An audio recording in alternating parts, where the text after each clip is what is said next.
নতুন নতুন ভালোবাসার গল্প পেতে আমাদের ভয়েস অফ সুমন চ্যানেলটি সাবস্ক্রাইব করে পাশে থাকা বেল আইকনটি ক্লিক করুন। ধন্যবাদ।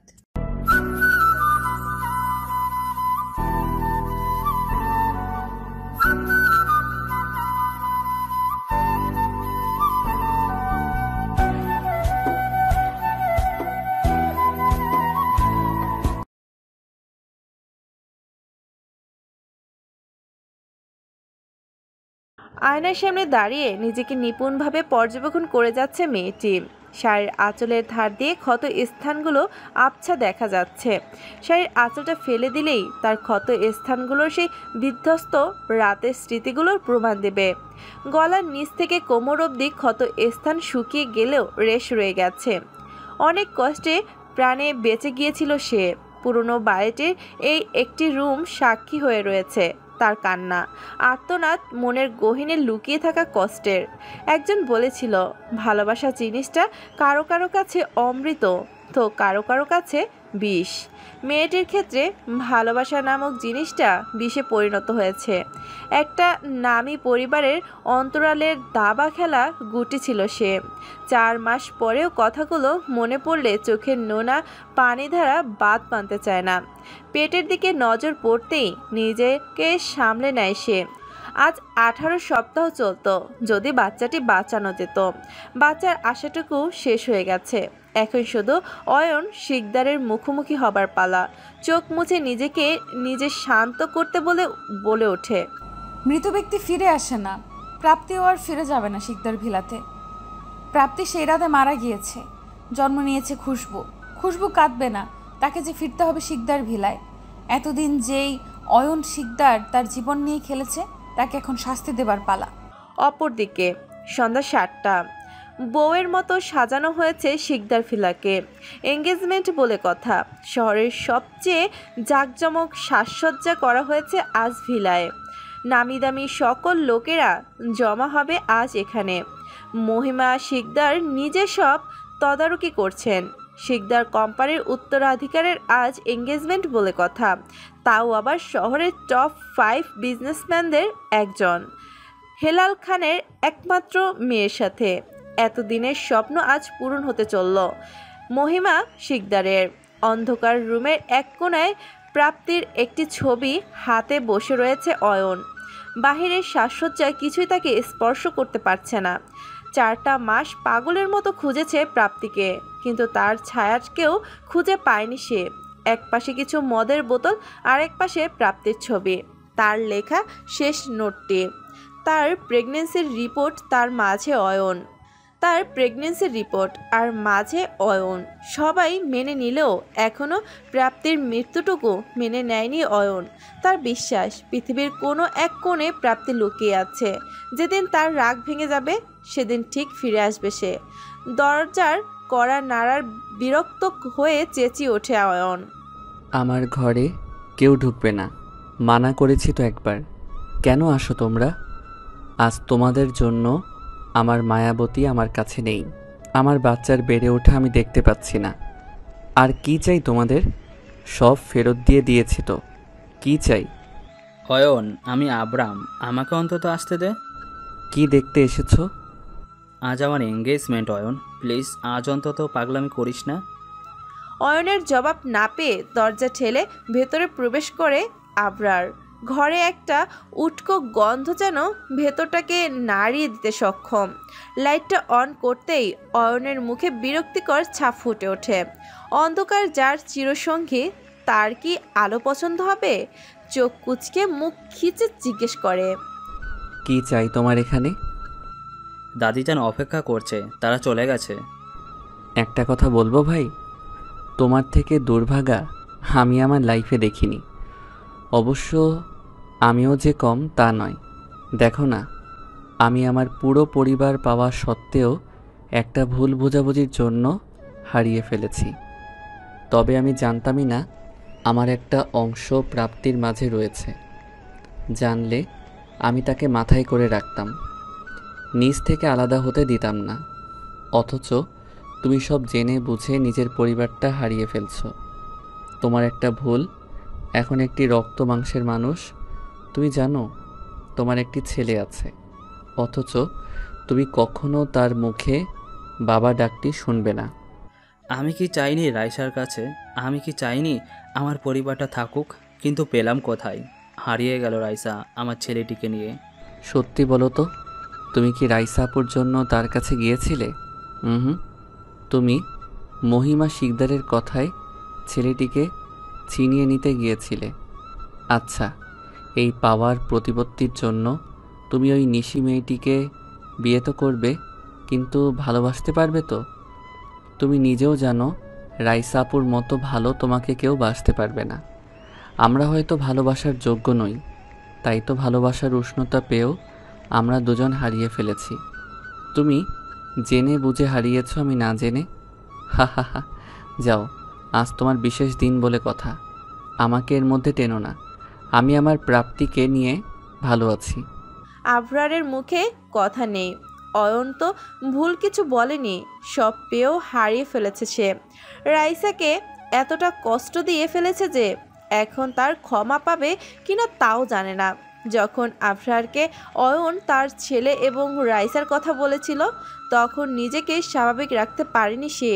নিজের ছেলেকে দেখার আকুলতায় ভুল করে ফেলেছে সে। মহিমা শিকদারকে ফোন করে সাথে সাথে জানায় এই খুশির খবর, কিন্তু মহিমা শিকদার এতটা স্বার্থপর হবে এটা কল্পনাতেও আনেনি আফরার। অয়নের সব কিছু ছেড়ে দেবার পর মহিমা শিকদার আফরারকে পুনরায় শিকদার কোম্পানির দায়িত্ব সঁপে দেন, যার জন্য আফরারকে সোজা সাপটা জানিয়ে দেন। তুমি যদি চাও বাচ্চাটিকে আমাদের পরিবারে নিয়ে আসতে পারো, কিন্তু রাইসা নামক মেয়েটিকে যদি বিয়ে করতে চাও তবে তোমাকে শিকদার পরিবার ছাড়তে হবে। আমি চাই না ওই মেয়ে আমার পরিবারে বউ হয়ে আসুক। অয়নকে নিয়ে আমার কোনো কালেই মাথা ব্যথা ছিল না, কিন্তু এখানে তোমার ব্যাপার। আমার আপন নাতির বউ একজন চরিত্রহীন মেয়ে, যে কিনা বিয়ের আগে মা হয়ে যায়, এমন মেয়ে হবে এটা আমি মানব না। এখন তুমি ভেবে নাও কি করবে। কিন্তু আমিও তো একই ভুল করেছি দাদিজান। ছেলেরা টুকটাক ভুল করেই থাকে, এটা এত বড় ব্যাপার না। আর আমার মতে ছেলেটাকে তোমার কাছে আনাই ভালো, তাহলে তোমার ডিভোর্সের নাটকটাও আরও শক্তপোক্ত হবে। রাইসা, মেয়েটিকে কিছু টাকা দিয়ে দাও, তাহলেই তো হবে। কিন্তু আমি বুড়ো হয়েছি, এত চাপ আমি নিতে পারবো না, ভেবে দেখো তুমি। আফরারকে এই কঠিন সিদ্ধান্তটি স্বার্থপরের মতো নিতে হয়। যখন রাইসাকে এ ব্যাপারে সে জানায়, তখন থেকে রাইসা আব্রাহামকে নিয়ে পালিয়ে যায় শহর থেকে। অনেক খোঁজাখুঁজির পরেও তাকে এই শহরে পায়নি আবরার। আজও খুঁজে যাচ্ছে রাইসাকে। একটা শেষ জায়গা আছে, কিন্তু সেখানে রাইসাকে পাবার পসিবলটি নেই এর সমান। আবরার আজ নিজের সাথে চোখ মেলাতে পারছে না। আজ যদি অয়নের মতো বুকের পাটা থাকতো, তবে সব ছেড়ে ছুড়ে চলে যেত রাইসার কাছে, কিন্তু সেটা তার নেই।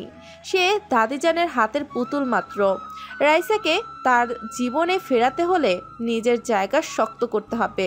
দাদিজানের হাত থেকে পুতুলের নাচের দড়ি কেড়ে নিতে হলে নিজেকে লোহার মতো শক্ত করতে হবে, যাতে ভারের টানে দড়ি ছিঁড়ে না যায়। এখন এই এঙ্গেজমেন্টের মিথ্যে নাটকটা তাকে চালিয়ে যেতেই হবে, কিন্তু বিয়ে অবধি এই নাটক গড়াতে দিবে না সে। তার জীবনে যদি কোনো নারী আসে, সেটা রাইসা ব্যতীত আর কেউ হবে না। এখন অনেক কাজ বাকি, রাইসাকে পাওয়া বাকি, নিজের পজিশন প্রতিপত্তি বাড়ানো বাকি। আচ্ছা, রাইসা যদি জানে এই এঙ্গেজমেন্টের কথা, তবে কি ও আরও বুঝবে আবরারকে? অনুষ্ঠান শুরু হয়ে গেছে। নিশি আর আবরার মুখোমুখি দাঁড়ানো। মহিমা শিকদারের মুখে হাসি ধরছে না। নিশি মেয়েটা যথেষ্ট আধুনিক একটা মেয়ে, লেখাপড়া শেষে বাবার ব্যবসায় জয়েন করেছে। এমন একটি মেয়েই তো চায় নিজের নাতবউ হিসেবে মহিমা শিকদার। আবরার যেন কাঠের পুতুলের মতো দাঁড়িয়ে আছে, তার কোনো আগ্রহ নেই এই মিথ্যে অনুষ্ঠানে। নিশির বান্ধবীরা রিং নিয়ে আসলে রিং সেরিমনি শুরু করেন মহিমা শিকদার। প্রথমে আবরারের হাতে রিং পরিয়ে দেয় নিশি। এবার আবরারের পালা। যেই না আবরার রিং পরাতে যাবে, অমনি ফোনটা বেজে ওঠে। রিং রেখে ফোনে কথা বলতে ব্যস্ত হয়ে পড়ে আবরার। নিশির ব্যাপারটা একদম ভালো লাগেনি। এদিকে ফোন রিসিভ করে যা শুনে, তাতে আবরারের মাথা এক মুহূর্তের জন্য বন্ধ হয়ে যায়। অপর পাশ থেকে আবরারের অ্যাসিস্ট্যান্ট জিহান বলে, স্যার, রাইসা ম্যামকে খুঁজে পাওয়া গেছে, কিন্তু স্যার রাইসা ম্যামকে খুঁজে পাওয়া গেছে, কিন্তু উনি ভালো নেই স্যার। এখানে একজন পরিচিত আত্মীয়র বাড়িতে থাকছেন, একটি সাধারণ প্রাইমারি স্কুলে শিক্ষিকা হিসেবে যোগ দিয়েছেন। খুব কষ্ট করে বাচ্চাটিকে বড় করেছেন। ছেলেটির বয়স 7 মাস হতে চলেছে। এখানে সবাই জানে উনি বিধবা। আজ সেদিন ওনাকে উত্ত্যক্ত কম করা হয় না, মাটি কামড়ে ওখানে পড়ে রয়েছেন। এখানে ওনার আত্মীয় ছাড়া কেউ থাকে না। উনি প্রায় 55 বছরের একজন মহিলা। ওনার আপন বলতে কেউ নেই, তাই রাইসা ম্যামকে এখানে থাকার পারমিশন দিয়েছেন। স্যার এখন আমরা কি করব? রাইসাকে যাতে কেউ কোনো রকম ডিস্টার্ব না করতে পারে সেটা দেখার দায়িত্ব তোমার। আমি খুব দ্রুত চিটাগাং আসছি। বলেই ফোনটা রেখে দেয় আবরার। আজ রাইসাকে এত কিছু সহ করা লাগছে, এটা শুধুমাত্র তার জন্য। সেদিন যে ভুল করেছিল, আজ সেই একই ভুল সে করবে না। চোখ দুটো মুছে স্টেজে চলে গেল সে। আবরারকে দেখে মহিমা চৌধুরী হাসি কিছুটা মলিন হয়ে গেল। তিনি আজ করতে পারছেন সামনে আবরার কি করতে যাচ্ছে। মাইকটা হাতে নিয়ে আবরার ডিক্লেয়ার করে দিল, আপনাদের দামি সময় নষ্টের জন্য আন্তরিকভাবে দুঃখিত। সামনে এমনটা যাতে না হয় সেটার চেষ্টা করব। আজ এঙ্গেজমেন্টটা হবে না। I am sorry. যাওয়ার সময় অবশ্যই খেয়ে যাবেন। Thank you. আবরারের ডিক্লিয়ারেশনের পর মহিমা চৌধুরী যখন তাকে কিছু জিজ্ঞেস করে, সে পাশ কাটিয়ে নিজ রুমে চলে যায়। তাকে প্যাকিং করতে হবে। রাইসাকে একবার যেহেতু খুঁজে পেয়েছে, আর হারাতে দিবে না সে। আবরারের এতটা অধ্যত্ত দেখে রাগে ফুঁসছেন মহিমা শিকদার।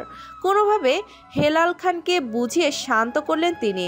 এতদিনের বন্ধুত্বের খাতির উনি শান্ত হয়ে গিয়েছেন, কিন্তু আবরারের তার সাথে কোনো কথা না বলে এমন সিদ্ধান্ত নেওয়াতে অনেক বেশি অখুশি হলেন মহিমা শিকদার।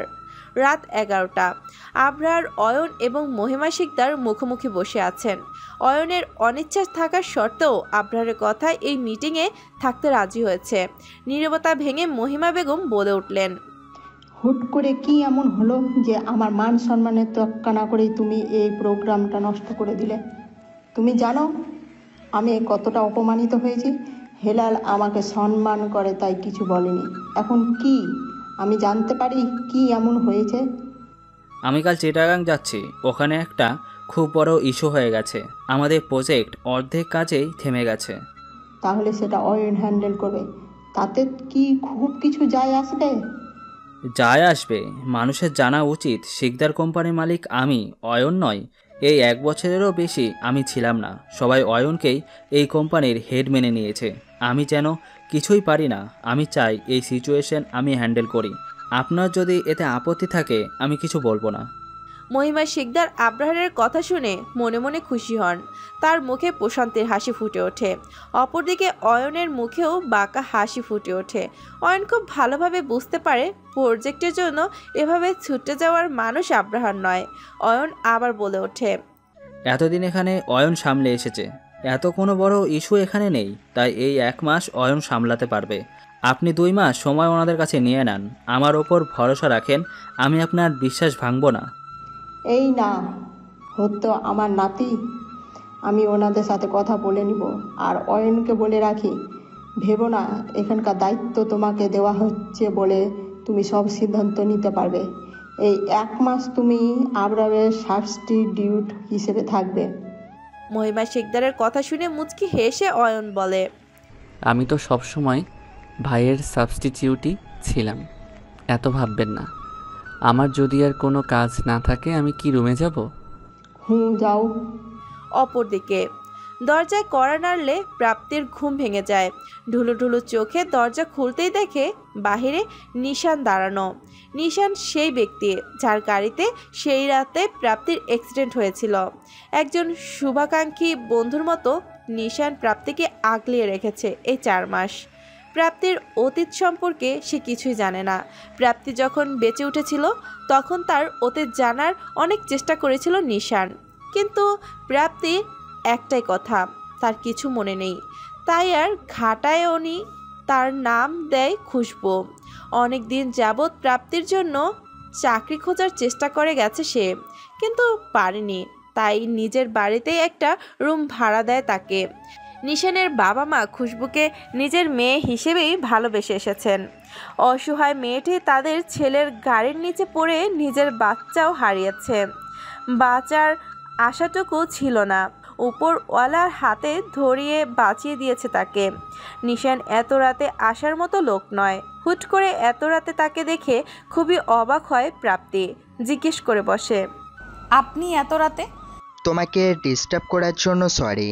আসলে আমার এক বন্ধুর ফোন এসেছিল, তোমার চাকরির ব্যবস্থা সে করে দিতে পারবে, কিন্তু তোমাকে ঢাকা যেতে হবে। আনোয়ার কোম্পানি অ্যান্ড লিমিটেডের মেইন অফিসে একটি পোস্ট ফাঁকা আছে। আমার বন্ধু ওখানে চাকরি করে। ও তোমার সিভি জমা দিয়ে দিয়েছে। ওরা পরশু ইন্টারভিউ নেবে। তুমি কি যাবে? আচ্ছা, আমার কোনো সমস্যা নেই। এমনি তো আমি ঢাকা যেতে চেয়েছিলাম। অতীতের কিছু প্রশ্নের উত্তর যে আমার চাই। তোমার কি কিছু মনে পড়েছে? না, তবে ওখানে যেহেতু আমার অতীত, তাই সেখানে গেলে এই উত্তরগুলো পাবো। বেশ, আমি কাল তোমাকে নিয়ে যাব। এতদিন আমাকে আশ্রয় দেওয়ার জন্য ধন্যবাদ। এটা আমার দায়িত্ব ছিল। আচ্ছা, একটা কথা জিজ্ঞাসা করব? করুন। তোমার হাজবেন্ডকে যদি খুঁজে না পাও, তুমি কি তোমার জীবন নতুন করে শুরু করবে না? আমি জানি না, আমার প্রশ্নের উত্তরগুলো না পাওয়া অবধি আমি সত্যিই জানি না কি করব। এতদিন তোমাকে বলিনি, তবে আজকে কিছু জিজ্ঞাসা করব, উত্তর দিবে। জি বলুন। যদি কোনোদিন অতীতকে প্রত্যাখ্যান করো, তবে কি আমাকে তোমার ভবিষ্যৎ মানাতে পারবে? আজ উত্তর দিতে হবে না, তুমি ভেবেচিন্তে উত্তর দিও। আমি কিছু ভাবিনি এই ব্যাপারে। প্লিজ ভেবে দেখো। বলেই নিশান বেরিয়ে যায়। প্রাপ্তি তখনও সেখানে দাঁড়িয়ে রয়েছে।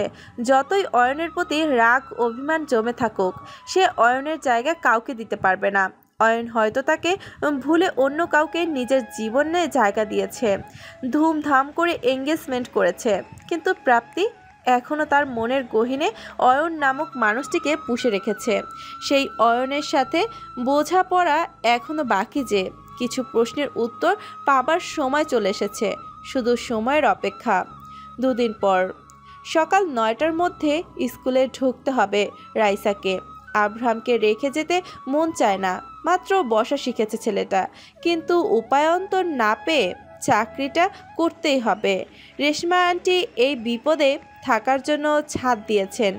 এই কত ছেলে আর নিজের ভরণ পোষণের খরচাটা তো তারই চালাতে হবে। শরীরটা দিন দিন খারাপের দিকে যাচ্ছে। প্রেগনেন্সির সময়ের থেকে কিছু কমপ্লিকেশন রয়ে গিয়েছে। মাঝে মাঝে ভয় হয় ছেলেটাকে একা করে দিয়ে না ফেরার দুনিয়াতে চলে যাবে না তো সে। না, এসব কি ভাবছে? এখনও কত দায়িত্ব বাকি। চিকিৎসা করাতে হবে, কিন্তু টাকাও লাগবে। এখন বিভিন্ন টেস্ট করতে 10,000 পকেট থেকে খসে পড়ে। রেশমা বেগমের কাছে ছেলেকে বুঝিয়ে দিয়ে স্কুলের দিকে রওনা দিবে রাইসা। দরজাটা খুলে বের হতেই হাত পা জমে গেল তার।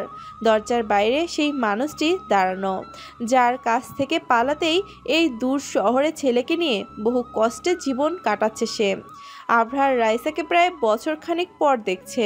গোলগাল চেহারার ফর্সা মেয়েটি যেন হাড্ডি সার হয়ে গেছে। আজ তার চোখে সেই উজ্জ্বল নেই।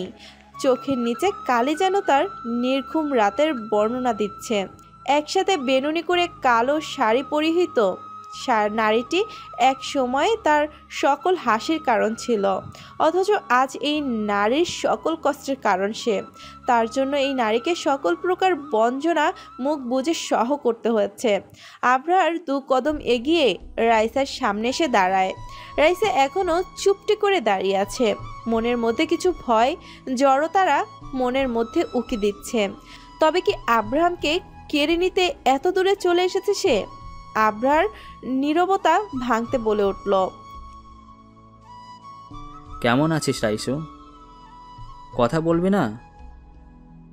ভয় নেই, ছেলেকে নিতে আসিনি, বরং মা ছেলে দুজনকেই একসাথে নিয়ে যেতে এসেছি। বড্ড দেরি করে ফেলেছি তাই না রে? অনেক ভুল করেছি, হয়তো সেই ভুলের ক্ষমা হয় না, কিন্তু এই একটা বছর আমি যা বুঝছি তা হলো আমার তোকে দরকার, খুব করে দরকার। তুই যে আমার রক্তে মিশে আছিস রাইসা, আমার তোকে ছাড়া চলবে না।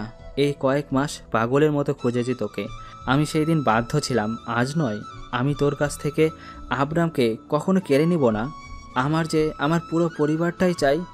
রাইসু প্লিজ একটা সুযোগ দে, আমি নিজেকে তোর যোগ্য করে তুলব। তোরে কোনো কষ্ট পেতে দিব না, প্লিজ রাইসু। এতক্ষণ চুপ করে আবরারের কথাগুলো শুনে যাচ্ছিল রাইসা। এতদিনের কষ্টগুলো যেন তাজা হয়ে উঠেছে আবরারকে দেখে। আবরার যে কথাগুলো বলল, কথাগুলো শোনার প্রতীক্ষা এতগুলোর বছর সে করেছে। চোখ থেকে না চাইতো সোডিয়াম আর পটাশিয়াম ক্লোরিয়াম মিশ্রিত জল গড়ে পড়ছে। এটা ব্যতীত খুশিতে নাকি সদ্য তাজা হওয়া মনের ক্ষততে, এটা বুঝতে পারছে না রাইসা। খুব কষ্টে নিজেকে সামলিয়ে বলে উঠল, সময়টাও ঠিক মতো বলতে পারলি না। 1 বছর নয়, 1 বছর 2 মাস 13 দিন। যখন আমার তোকে সবচেয়ে বেশি দরকার ছিল, তখন আমি তোকে পাইনি কাছে। তোর কাছে আবরাম কোনো দিন তোর ছেলে ছিলই না। ও শুধুমাত্র এক রাতের ভুল ছিল। তুই তো ওকে অ্যাভয়েড করতে চেয়েছিলি। সত্যি বলতে, আজ থেকে কয়েক মাস আগেও যদি তুই এই কথাগুলো বলতি, আমি মেনে নিতাম। আমি হয়তো তোর ভালোবাসায় অন্ধ হয়ে তোকে ক্ষমা করে দিতাম, তোর সাথে পরিবার সাজানোর কথাও ভাবতাম। কিন্তু আজ না। কাল তোর দাদিজান আবার যখন আদেশ দিবে, তুই আবার আমাকে একা করে দিবি। আফটার অল, তুই কোম্পানির মালিক বলে কথা। এত সব কিছু পেয়ে সেগুলো ছেড়ে দেওয়ার মতো সাহস কি তোর আদৌ আছে? আমি সত্যি বলছি, তুই একবার আমাকে বিশ্বাস করে দেখ। আমি দাদিজানকে ভালোবাসি ঠিকই, কিন্তু ওনার অন্যায় আবদার মেনে নেব না, প্লিজ রাইসু।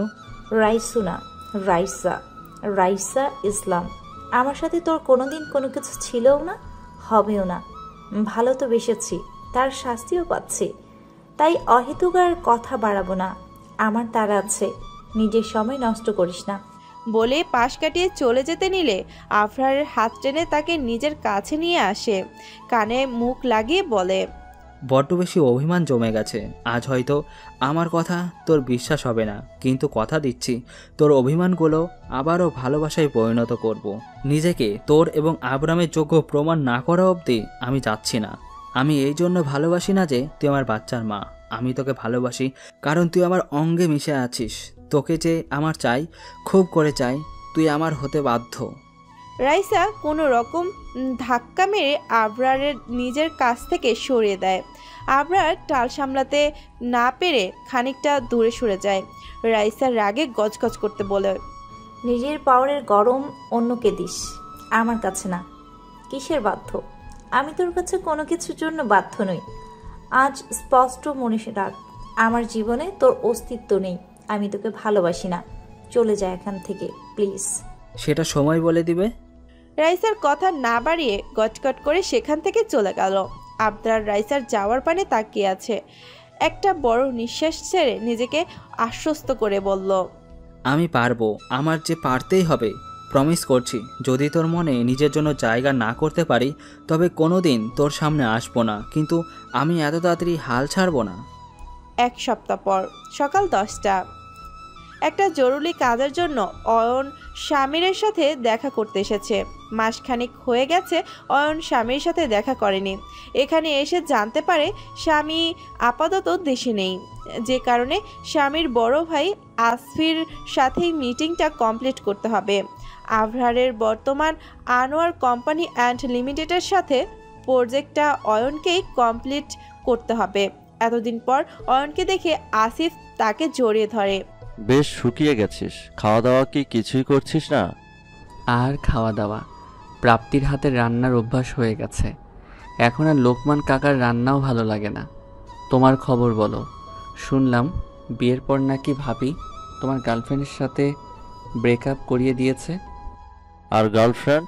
এতদিন যত মেয়ে ফ্রেন্ড ছিল তাদের ব্ল্যাক লিস্টে পাঠিয়ে দিয়েছে। বুমানেই প্যারা। প্যারাটা কারো লাইফে তো আছে। তুই কি আর বিয়ে শাদী করবি না? যদি কোনোদিন আমার মায়াবতী ফিরে আসে তখন তাকে কি উত্তর দিব বলো? তার অবর্তমানে অন্য কাউকে নিজের জীবনে জায়গা দিয়েছি জানলে আরও রেগে যাবে ও। আমি ওর স্মৃতি আঁকড়ে ভালোই তো আছি। সত্যি ভালো আছিস তো? তুমি কি কথাই বলবে নাকি মিটিং শুরু করবে? আচ্ছা আচ্ছা চল। অপরদিকে আজ 1 সপ্তাহ হয়েছে নিশানের বন্ধুর সাহায্যে এই কোম্পানিতে জব পেয়েছে প্রাপ্তি। একজন কলিগ সামিয়ার সাথে একটা ছোট্ট বাসায় থাকছে সে। মেয়েটি খুবই ভালো। একা একা এত ভাড়া দেওয়াটা কষ্টকর হয়ে গিয়েছিল, তাই প্রাপ্তিকে তার সাথে থাকতে প্রস্তাব দেয়। শহরে অন্য কোথাও থাকাটাও সুবিধার মনে হচ্ছিল না দেখে প্রাপ্তি রাজি হয়ে যায়। প্রতিদিনের মতো নিজের ডেস্কে বসে কাজ করছিল, তখন প্রাপ্তির সিনিয়র এসে জানায়, খুশবু, তোমাকে বস ডেকেছে মিটিং রুমে। কাল যে ফাইলটা তোমাকে দিয়েছিলেন ওইটাও সাথে নিয়ে যেও। ফাইলটা কমপ্লিট হয়েছে? বস তো ক্লায়েন্টের সাথে মিটিংয়ে আছে, এখনই কি যাব আমি? ফাইলটা ক্লায়েন্ট দেখতে চেয়েছে, তুমি গেলেই বুঝবে। ঠিক আছে। মিটিং রুমের দরজার বাইরে দাঁড়িয়ে থেকেই প্রাপ্তি বলল, may I come in sir? আরে খুশবু, ভেতরে আসো। ফাইলটি নিয়ে ভেতরে ঢুকতেই প্রাপ্তির হাত পা জমে গেল। মাথাটা মুহূর্তেই ফাঁকা হয়ে গেছে। ভেতরে বসে থাকা মানুষটি যে তার খুব পরিচিত। 4 মাস পর মানুষটিকে দেখছে সে। আজ যার কাছে কিছু প্রশ্নের উত্তরের অপেক্ষায় এই শহরে তার আগমন, সেই মানুষটির সাথে অতর্কিততে তার দেখা হয়ে যায়। এটা তো জানা ছিল না মানুষটা বড্ড শুকিয়ে গেছে। যে চোখের ভাষা একসময় বিশ্বাস করে ভালোবেসেছিল, তাকে আজ সেই চোখ যেন গর্তের কোঠরে চলে গেছে। লোকটাকে দেখে আজকেও মায়া লাগছে। যার রাগ জিদের পুরো ঘর কাঁপত, আজ বড্ড শান্ত লাগছে লোকটাকে। তার জীবনে তো নতুন মানুষ চলে এসেছে, তবে কেন এতটা উদাসীনী লাগছে তাকে? আসফির কণ্ঠস্বর ঘোর ভাঙার প্রাপ্তির। দরজায় দাঁড়িয়ে আছো কেন? ভেতরে আসো, ফাইলটা ওনাকে দাও। অয়নের দিকে ইশারা করে বলল, জি স্যার। এতক্ষণ মাথা নিচু করে থাকলো প্রাপ্তি বলা জি স্যার যেন ভেতরটাকে নাড়িয়ে দিয়েছে অয়নের। বারংবার প্রাপ্তিকে পাবার আশা এতটাই নিরাশ করেছে যে আজ আবার সেই আশাটুকুকে পুনরায় সজাগ করতে মন চাইছে না। চোখ তুলে যদি দেখে মানুষটা ভুল, তখন কি করবে? মস্তিষ্কে প্রাপ্তির কথা এতটাই গেঁথে গেছে যে নিজেই নিজেকে পৃথিবী থেকে আলাদা করিয়ে ফেলেছে। সারাক্ষণ মনে হয় আশেপাশে প্রাপ্তির ছায়া ঘুরে বেড়াচ্ছে। নিজেকে খুব কষ্টে সামলে নিয়েছে সে, আবার আশাহত হবার মতো মনের জোর আর যে নেই। তবু মাথা উঁচিয়ে সামনে বসে থাকা মানুষটির দিকে তাকায় সে। মানুষটি যে আর কেউ নয়, প্রাপ্তি, তার মায়াবতী। চেয়ার ছেড়ে দাঁড়িয়ে এক মুহূর্ত না দেরি করে জড়িয়ে ধরল তার মায়াবতীকে। প্রাপ্তি, তুমি ফিরে এসেছো? সত্যি ফিরে এসেছো তুমি? কেন ছেড়ে গিয়েছিলে আমায়? তোমার রাগ হয়েছিল আমার উপর, আমায় বকতে পারতে। তুমি যা শাস্তি দিতে আমি মাথা পেতে নিতাম। তুমি জানো এই 4 মাস পাগলের মতো খুঁজেছি তোমায়। কোথায় হারিয়ে গিয়েছিলে তুমি? অয়নের কাছ থেকে কোনো মতে নিজেকে ছাড়িয়ে বলতে লাগলো প্রাপ্তি, আপনার কোথাও ভুল হচ্ছে স্যার, আমি প্রাপ্তি নই। প্লিজ পাবলিক প্লেসে এমন অসভ্যতামি করবেন না। প্রাপ্তি, এভাবে কেন বলছো? আমার প্রাপ্তিকে আমি অন্ধকারের মাঝেও চিনে নিব। তুমি এভাবে কেন বলছো? আবার বলছি আমি প্রাপ্তি নই, আমি আপনাকে চিনি না। এবার মেজাজ খারাপ হতে লাগলো অয়নের। প্রাপ্তি কেন নিজেকে তার থেকে আড়াল করতে চাইছে? এতটা রাগ জমে আছে যে সে অয়নকে চিনতে চাইছে না। নিজেকে সংবরণ করে অয়ন আবার প্রাপ্তির কাছে যায়। তার হাত দুইটি প্রাপ্তির গাল আলতো করে ছুঁয়ে বলে, প্রাপ্তি, তুমিও জানো আমিও জানি তুমি আমার প্রাপ্তি, তাহলে কেন অস্বীকার করছো তুমি? রাগ হচ্ছে বলতে পারো, এভাবে আমাদের সম্পর্কটা অস্বীকার তো করো না। অয়নের হাত দুটো ছিটকে চেঁচিয়ে ওঠে প্রাপ্তি, বারবার অসভ্যতা কেন করছেন? আমি প্রাপ্তি নই, আমার নাম খুশবু। আপনি বারবার কেন জোর করে যাচ্ছেন? আমি আগে আপনাকে দেখিও নি। স্যার, এই যে আপনার ফাইল, প্লিজ আমি আসছি। বলেই মিটিং রুম থেকে বেরিয়ে গেল প্রাপ্তি। দৌড়ে ওয়াশরুমে চলে গেল সে। পানি ছেড়ে অঝরে কাঁদতে লাগলো। সে তো চেয়েছিল এই মানুষটির সাথে জীবন কাটাতে, চলে গিয়েও ফিরে আসতে চেয়েছিল, কিন্তু এই মানুষটার জীবনে তো অন্য কারো আগমন ঘটে গেছে। কেন ফিরবে সে? 1 সপ্তাহ আগে তার এঙ্গেজমেন্টও হয়ে গেছে। তাহলে আজ তাকে দেখে এতটা অনুনয় কেন করেছিল? কেন তাকে দেখে মনে হচ্ছিল মানুষটা ভালো নেই? গোলক ধাঁধার মতো নিজেকে যেন আউলিয়ে ফেলেছে প্রাপ্তি। অপরদিকে নিজেকে কিছুতেই শান্ত করতে পারছে না অয়ন। তার মায়াবতী তাকে চিনতে চাইছে না। অয়নকে উত্তেজিত দেখে আসফি মিটিং রুম ফাঁকা করে ফেলে। অয়নের কাঁধে হাত রেখে তাকে বলে, তোর কোথাও ভুল হচ্ছে। মেয়েটি প্রাপ্তি নয়, ওর নাম খুশবু। এই 1 সপ্তাহ হয়েছে ও এখানে জয়েন করেছে। ও তো ঢাকাতেও থাকে না। তোর কোথাও ভুল হচ্ছে। দুজন মানুষ এক চেহারার কিভাবে সম্ভব ভাই? সেই প্রশ্ন যে আমাকে ভাবাচ্ছে না তা নয়। এর শেষ আমি দেখে ছাড়বো। তুমি শুধু আমার একটি কাজ করে দিবে। বল কি কাজ? আসফির সাথে কথা বলে সেখান থেকে বেরিয়ে পড়ে অয়ন। ডেস্কে এসে জানতে পারে শিকদার কোম্পানির প্রজেক্টটার দায়িত্ব প্রাপ্তিকে দেওয়া হয়েছে। প্রাপ্তি খুব ভালো করে জানে এটা কার কারসাজি, তবে নিজেকে দুর্বল করবে না সে। অয়নকে এবার আর বিশ্বাস করবে না সে। প্রজেক্টের কাজ করতে করতে রাত 11টা বেজে যায় প্রাপ্তির। একে তো সামিয়া চলে গেছে, উপরে রাত। এই রাতে একা একা বাসায় যাবে কিভাবে, এটা নিয়ে একটা চিন্তায় পড়ে গেল প্রাপ্তি। অফিস থেকে বের হতেই কেউ একজন পেছন থেকে প্রাপ্তির মুখ চেপে ধরে। প্রাপ্তি কিছু বোঝার আগেই কালো কাপড় দিয়ে চোখ মুখ বেঁধে তাকে একটা গাড়িতে ওঠানো হয়। প্রাপ্তি সর্বোচ্চ চেষ্টা করে গোংরাতে লাগলো। বেশ কিছু সময় পর গাড়িটি কোথাও থামলো। প্রাপ্তিকে টানতে টানতে কোথাও নিয়ে ধাক্কা মারে অচেনা লোকটি। টাল সামলাতে না পেরে মেঝেতে পড়ে যায় প্রাপ্তি। অচেনা লোকটি তখন প্রাপ্তিকে বলে, প্রাপ্তিকে টানতে টানতে কোথাও নিয়ে ধাক্কা মারে অচেনা লোকটি। টাল সামলাতে না পেরে মেঝেতে পড়ে যায় প্রাপ্তি। অচেনা লোকটি তখন প্রাপ্তিকে চেপে ধরে তার উপর নিজের ভর ছেড়ে দেয়। লোকটির গরম নিঃশ্বাস যেন প্রাপ্তির ভেতরটাকে পুড়িয়ে দিচ্ছিল। নিজেকে ছাড়ানোর চেষ্টা করেও যখন ব্যর্থ, তখন প্রাপ্তি নিজেকে আরও সংযত রাখতে পারে না। মুখের গোঙানি ক্রমশ বেড়ে চলেছে। অচেনা মানুষটি প্রাপ্তির গলায় জোরে একটি কামড় দিতেই ব্যথায় কুঁকড়ে ওঠে। তারপর প্রাপ্তিকে রেখে সেখান থেকে বেরিয়ে যায়। বেশ কিছুক্ষণ কোনো সারা শব্দ না পেয়ে প্রাপ্তি নিজের চোখের মুখের বাঁধন খুলে ফেলে। আশেপাশে শুনশান নীরবতা, কেউ নেই। আশেপাশে কাউকে না দেখতে পেয়ে খানিকটা স্বস্তির নিঃশ্বাস ফেলল প্রাপ্তি। উঠে দাঁড়াতেই যাবে, পাশে একটা চিরকুট পেয়ে খুবই অবাক হলে সে। চিরকুট খুলতেই নজরে পড়ে আবার দেখা হবে। প্রথম ভেবেছিল এরকম কাজ অয়নই করতে পারে, কিন্তু হাতের লেখাটাও অচেনা।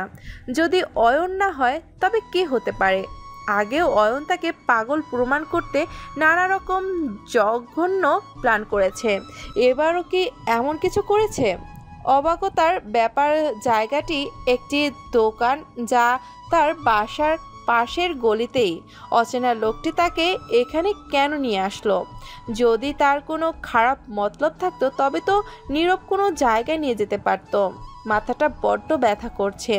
তখন পড়ে যে মাথায় বেশ জোরে আঘাত পেয়েছে সে। হাঁটু ও খানিকটা ছিলে গিয়েছে। খুব কষ্টে বাড়ির পানে রওনা দিল। বাসায় পৌঁছে ফ্রেশ হয়ে বারান্দার গ্রিল ধরে দাঁড়ালো প্রাপ্তি। গলার জায়গাটা এখনও জ্বলছে। নিজেকে শান্ত করাটা এখন খুব জরুরি হয়ে পড়েছে, কিন্তু কিছুতেই নিজেকে শান্ত করতে পারছে না সে। আজ অয়নকে দেখে মন বারবার চাইছিল, যা হয়েছে ভুলে যাও, মানুষটা ভালো নেই। কিন্তু 4 মাস আগে ঘটে যাওয়া ঘটনা তাকে বারংবার অয়নের প্রতি ঘৃণা বাড়িয়ে দিচ্ছে। মানুষের ভেতর কত রূপ থাকে সেটা বোঝা যে খুব কঠিন। সোডিয়ামের লাইটের আলোয় প্রাপ্তির অতীতের কালো দাগ যেন আরও সুস্পষ্ট করে তুলেছে। প্রাপ্তি তো ফিরে যেতে চেয়েছিল, কিন্তু সে পথ অয়ন নিজে বন্ধ করে দিয়েছিল।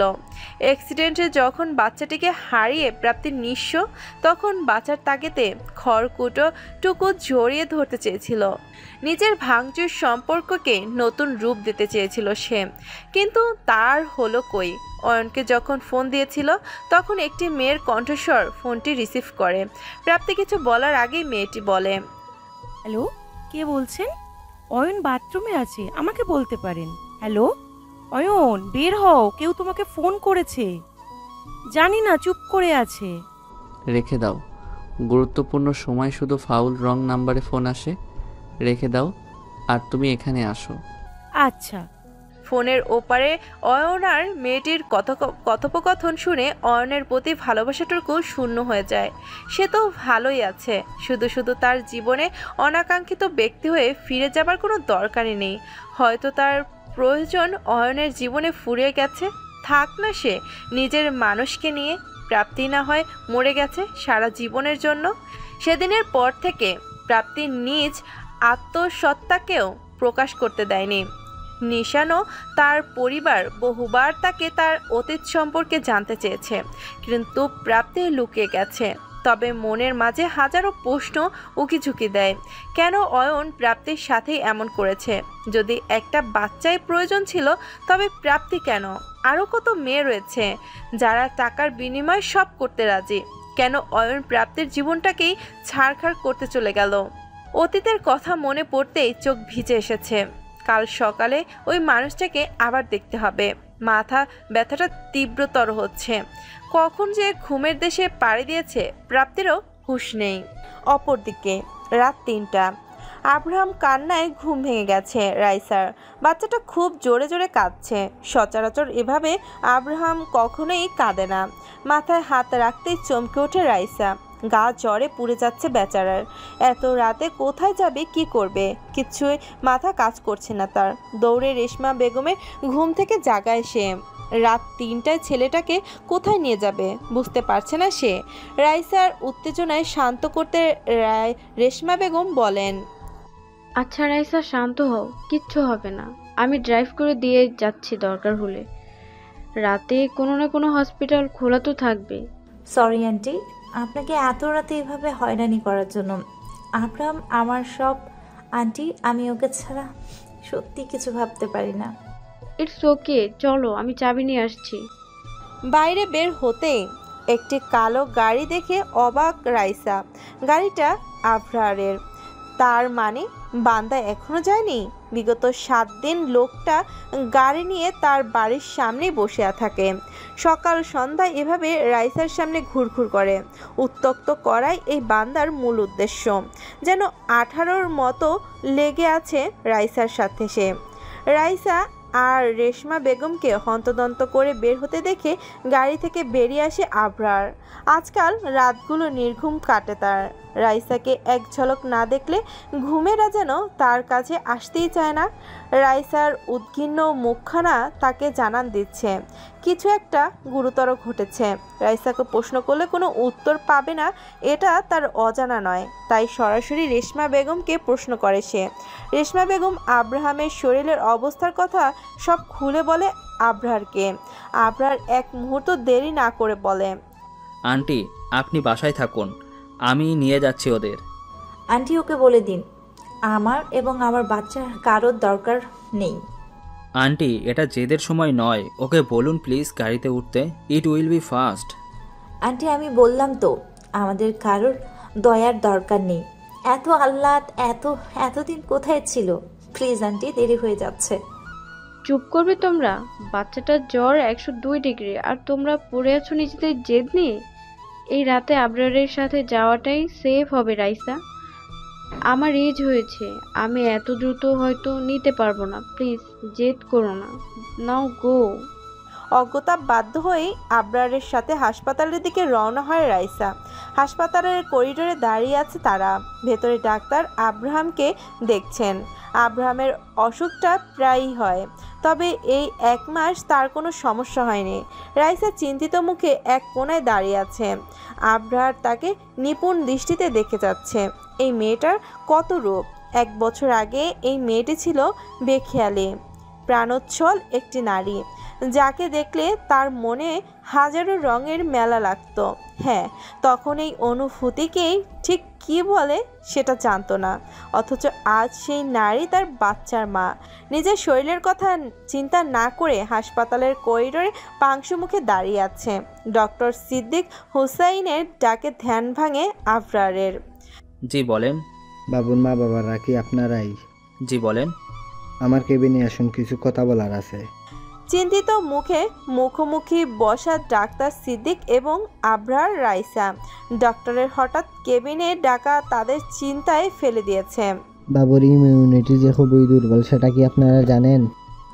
জি, ও প্রিমিচিউর বেবি ছিল। কি হয়েছে ডক্টর? আপনারা বাবা মা, তাই আপনার কাছ থেকে কিছুই লুকাবো না। বাবুর হার্টে কিছু কমপ্লিকেশন আছে। আমার যতদূর ধারণা বাবুর প্রিম্যাচুরিটি আর মেল নিউট্রিশনের কারণে হার্টের প্রবলেম হয়েছে। আমি কিছু টেস্ট করিয়েছি, কাল রিপোর্ট আসবে, তাহলে আরও ক্লিয়ার হতে পারবো। ওর যখন বার্থ হয়েছিল কিছু কমপ্লিকেশন ছিল, কিন্তু ডক্টর তো বলেছিল এভরিথিং ইজ অলরাইট। তাহলে আসলে এসব প্রবলেমগুলো তখন হয়তো ধরা পড়েনি, ধীরে ধীরে প্রকাশ পাচ্ছে। আর বাবু পার্ট টাইমে সিরিয়াস মেল নিউট্রিশনে ভুগেছে। প্রিম্যাচুরিটির জন্য এই প্রবলেমগুলো আরও সিরিয়াস রূপ নিয়েছে। এখন এটার চিকিৎসা কি ডক্টর? দেখুন, বেবি অনেক ছোট, 7 মাস বয়সে বাইপাস করা পসিবল না, তবে কালকে রিপোর্টস আসলে মেডিসিন দিতে পারি। আর ওর বয়স 6-7 হলে বিদেশে নিয়ে হার্টের একটা ছোট অপারেশন করলে তবে ইফ নেসেসারি। ডোন্ট ওয়ারি, আল্লাহ এত মাসুম বাচ্চার কিছুই হতে দেবেন না ইনশাল্লাহ। তবে হ্যাঁ, বাবুকে কোনো রকম মেন্টাল স্ট্রেস দেওয়া যাবে না, এটা মাথায় রাখতে হবে। জি। ডক্টরের কেবিন থেকে বেরিয়ে রাইসা কান্নায় ভেঙে পড়ল। আব্রাহাম তার একমাত্র বাঁচার আশা। এতটুকু বাচ্চার শরীরে এই অবস্থা শুনে কিছুতেই নিজেকে শান্ত রাখতে পারছে না সে। আবরার আজ একজন হতভাগ্য বাবা। আজ তার ভুলের জন্য তার ছেলে এতটা কষ্ট পাচ্ছে। সব কিছুর জন্য একমাত্র সেই দায়ী। এতটুকু বাচ্চার নাকি হার্ট ডিজিজ। না জানি কত কষ্ট তাকে বয়ে বেড়াতে হচ্ছে। রাইসার অবস্থা দেখে ভেতর ভেতর ক্ষত বিক্ষত হয়ে যাচ্ছে সে। কেবিনের বাইরে থেকে উকি মারলে আব্রাহামের মাসুম চেহারাটা দেখতে পারে আবরার। সেলাইন দিয়ে রাখা হয়েছে তাকে। না চাইতে আজ আব্রাহাম কাঁদছে। হ্যাঁ, আজ সে কাঁদছে। আজ তার চেয়ে দুর্ভাগা কেউ নেই। সকাল 8টা। রাইসা কেবিনে আব্রাহামের পাশেই চেয়ারে বসে ঘুমিয়ে পড়েছে। আবরার নির্ঘুম রাত কাটিয়েছে। সারা রাত শুধু এক চিন্তা যে রিপোর্ট কি আসবে। আব্রাহামের নিয়ে তার যে অনেক স্বপ্ন ছিল। আব্রাহামের বাবা হবার যোগ্যতা হয়তো তার আসলেই নেই, কিন্তু এভাবে রাইসা আর আব্রাহামকে একা রাখতে পারবে না সে। এভাবে যেভাবেই হোক তাদের দুজনকে তার সাথে নিয়ে যাবে। দরকার হলে সিকদার ভিলায় ছাড়তেও সে রাজি। সূর্যের এক ফালি রোদ মুখে পড়তে ঘুম ভেঙে যায় রাইসার। চোখ খুলতেই দেখতে পায় আব্রাহামের আদর করছে আবরার। এই দৃশ্যটি এতদিন শুধু কল্পনাই করেছে, তবে আজ তা বাস্তবতায় পরিণত হয়েছে। চুপটি করে ছেলেটা বাবার আদর খাচ্ছে। ভোরের দিকে ছেলেটার জ্বর কমেছে, এখন স্লাইন খুলে দিয়েছে। আজ আব্রাহামের তো অধিকার বাবার ভালোবাসা পাওয়া। নিজের রাগ জিদের জন্য কি আব্রাহামকে তার বাবার কাছ থেকে দূরে করে দিচ্ছে? ডক্টর বলছেন কোনো মেন্টাল প্রেশার ওকে দেওয়া যাবে না। আব্রাহামের ভবিষ্যতের কথা ভেবেও আবরারের দ্বিতীয় সুযোগ দেওয়া উচিত রাইসার। রাইসাকে ভাবতে দেখে আবরার জিজ্ঞেস করে, কি ভাবছিস? আব্রাহামকে নিয়ে ভাবিস না, আমি তো আছি, কিছু হতে দিব না আমার বাচ্চার। তোর সাথে কিছু কথা ছিল। বল, শুনছি। এতদিন আমরা দুজন অনেক স্বার্থপরতা দেখেছি। এবার কি আমাদের বাচ্চার জন্য সবকিছু ভুলে নতুন করে শুরু করতে পারি? আব্রাহামের একটা কমপ্লিট ফ্যামিলির দরকার, যা আমি একা ওকে কখনোই দিতে পারবো না। আর তুই যদি ওকে শুধু আপন করে নিতে চাস সেটাতেও রাজি। আমি শুধু ওর হ্যাপিনেস চাই। তুই জানিস তুই কি বলছিস? আমাদের সম্পর্ক আছেই তো, এই একটা সুতো।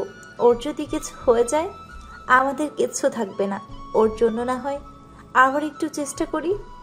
আমি তোকে ভালোবাসি রাইসা। আমাদের সম্পর্কে এই একটা মাত্র সুতো নয়। আমি জানি হয়তো আমি তোর জন্য পারফেক্ট নই, কিন্তু আমি আমাকে বদলে নিব দেখিস। আমি তোদের কোনো কষ্ট পেতে দিব না। প্লিজ আমাদের বাপ ছেলেকে একা করে দিস না। আমার যেমন ওকে দরকার তেমন তোকেও দরকার। আমি তোদের দুজনকেই যে চাই। কিন্তু দাদি, আমি এসবের পরোয়া এখন আর করি না। কি হবে বল? যদি শিকদার টাইটেল না থাকে, টাকা পয়সা কি সব? তুই একবার বল, সব ছেড়ে দেব। আমি একটা পরিবার চাই, একটা নিজস্ব পরিবার, যেখানে কোনো ছল চাতুরি নেই। প্লিজ রাইসা। এবার যদি কিছু করেছিস তো দেখবি আমি কি করি। তুই বললে জীবনটুকুও দিয়ে দেব, তবে তোকে কষ্ট দিব না, আই প্রমিস। রাইসার চোখ চিকচিক করছে। সব অভিমান রাগ অশ্রুরূপে পড়েছে। আব্রাহামকে শুয়ে রাইসার কাছে হাঁটু গেড়ে বসে আব্রাহার দুটো হাত দিয়ে তার গাল দুইটি ধরে পড়ল। অনেক কাঁদিয়েছি, আর কাঁদাবো না। এই মুক্তকণার দাম যে অনেক, এত ক্ষতি করা যায় না। রাইসা আর না পেরে আব্রাহার বুকে মুখ লুকায়। এটা যে তার সবচেয়ে প্রশান্তির জায়গা। আজ সে তার ভালোবাসার মানুষটিকে পেয়েছে। আব্রাহারও পরম যত্নে তার ভালোবাসাকে আগলিয়ে ধরেছে। অপরদিকে প্রাপ্তির মনটা খচখচ করছে। কেন জানি মনে হচ্ছে কেউ তাকে ফলো করছে, কিন্তু পেছনে কেউ নেই। বারবার পেছনে ফিরলে কাউকে দেখতে পাচ্ছে না সে। তবে সে অচেনার লোকটি তার পিছু নিয়েছে। অফিসে যাবার জন্য রিক্সা খুঁজে যাচ্ছে, কিন্তু কোনো রিক্সা না পাওয়ায় হেঁটে মরে যেতে হচ্ছে তাকে। রাস্তায় হাঁটার সময় বারবার মনে হচ্ছে কেউ তার পিছু নিয়েছে। এবার মনে হচ্ছে মানুষটি তার খুব কাছে চলে এসেছে। দেরি না করে পেছনে ফিরলেই দেখতে পায়। আপনি এখানে?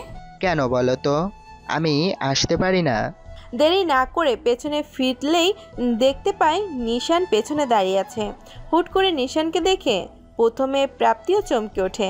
প্রাপ্তিকে ঘাবড়ে যেতে দেখে নিশান জিজ্ঞেস করে, খুশবু, তুমি ঠিক আছো তো? জি, আমার কি হবে? তোমাকে খুব টেনশন লাগছে, তাই আর কি। আপনি কখন এসেছেন? আমার অ্যাড্রেস কিভাবে পেলেন? সকালে এলাম, আর অ্যাড্রেস আমার বন্ধু দিল। বলল তুমি নাকি এখানে থাকছো।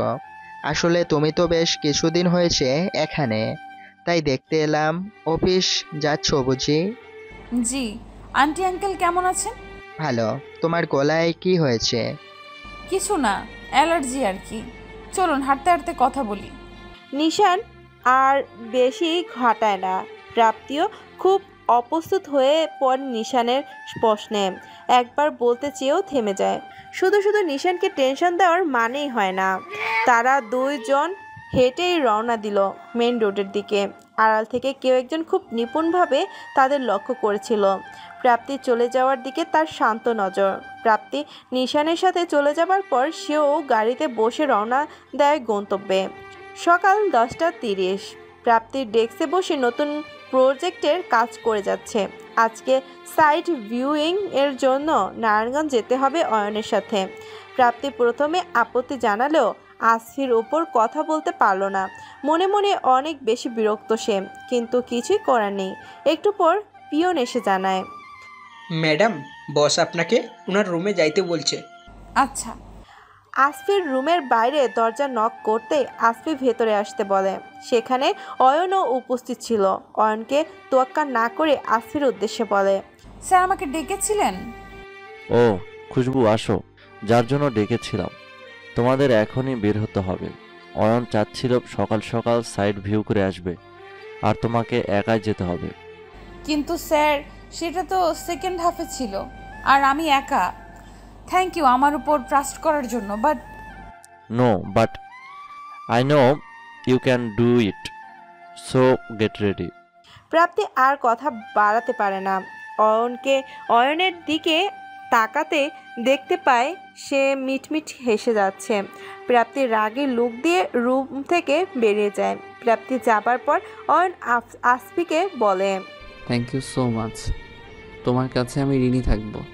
ভাই, তোর আর স্বামীর উপর আমার 5 আনার ভরসা নেই। যাই করিস পুলিশ কেস করাইস না। ডোন্ট ওয়ারি, আজকে ওর আমাকে বলতেই হবে কেন ও আমাকে চিনতে চাইছে না। এত কিসের রাগ? যা ভালো মনে হয় করিস, কিন্তু একটা জিনিস মাথায় রাখিস, ওর মেন্টাল কন্ডিশন কিন্তু ভালো নয়। মিসক্যারেজ হ্যান্ডেল করার মতো মানসিক ক্ষমতা সবার থাকে না। She has been suffering since then, so take care of her. কিচ্ছু হবে না, আমি ওর কিছু হতে দিব না। অয়ন আসফির সাথে কথা বলে সোজা পার্কিং এরিয়াতে চলে যায়। রিয়াদকে দিয়ে এই 4 মাস ও কি হয়েছে প্রাপ্তির জীবনের সব ডিটেলস কালেক্ট করেছে সে। প্রাপ্তি এই 4 মাস এতটা ট্রমার মধ্যে দিয়ে যাচ্ছিল, কিভাবে সে নিজেকে একটি রুমে আটকে রেখেছিল, তার এই 4 মাসের প্রতিটি নির্ঘুম রাতের খোঁজ অয়ন নিয়েছে। কাল যখন প্রাপ্তি তাকে চিনতে পারছিল না, অয়নের রাগ মাত্রা ছাড়িয়ে গিয়েছিল। ভেবেছিল প্রাপ্তিকে নিজের কাছে আটকে রাখলে প্রাপ্তি হয়তো তাকে সত্যিটা বলবে। রাতে অচেনা লোকটি যে প্রাপ্তিকে তুলে নিয়ে গিয়েছিল সে আর কেউ না, অয়ন।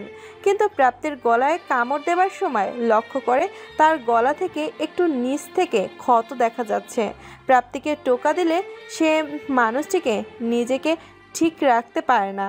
সে প্রাপ্তির ক্ষত দাগটি দেখে নিজেকে কিছুতেই শান্ত রাখতে পারছিল না, তাই সেই জায়গা ছেড়ে চলে যায়। রিয়াদকে 7 ঘন্টার সময় দেয় যাতে খুশবুর পুরো ডিটেলস সে বের করে, এবং রিয়াদ সেই কাজটি করেও। অয়নকে রিয়াদ জানায় প্রাপ্তির অ্যাক্সিডেন্ট এবং মিসক্যারেজের পর মানসিক ট্রমার জন্য ট্রানজিট অ্যামনেশিয়া হয়েছে। তবে অয়নের ধারণা প্রাপ্তির কিছু ভুলে নেই। কোনো একটা কারণে ইচ্ছা করে প্রাপ্তি নিজেকে গোপন করেছে। নিজের অস্তিত্ব মানতে সে নারাজ। গাড়ির ড্রাইভিং সিটে গা এলিয়ে দিল অয়ন। নিজের ভালোবাসা প্রমাণ করার উপায় তার জানা নেই।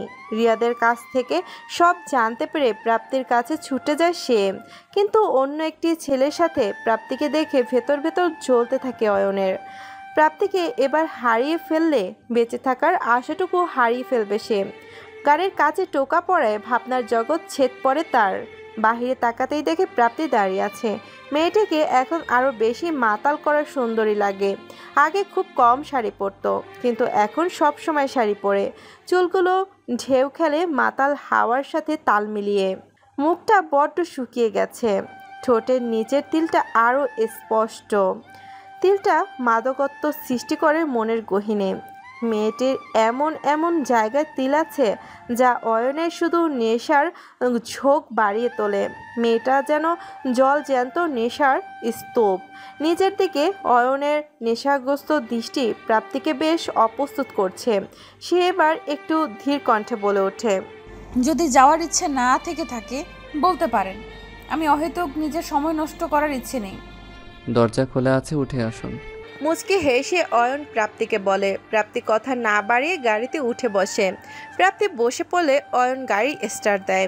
আপন গতিতে গাড়ি চলতে থাকে। দুইটি মানুষ পাশাপাশি, কিন্তু নিশ্চুপ পরিবেশ। প্রাপ্তি আর চোখে অয়নকে দেখে যাচ্ছে। মানুষটাকে দেখলেই মনে মোচড় দেয় তার। আচ্ছা, মানুষটা ভালো আছে তো? লুকিয়ে লুকিয়ে দেখার কিছু নেই মিস খুশবু। দেখতে হলে সরাসরি দেখুন।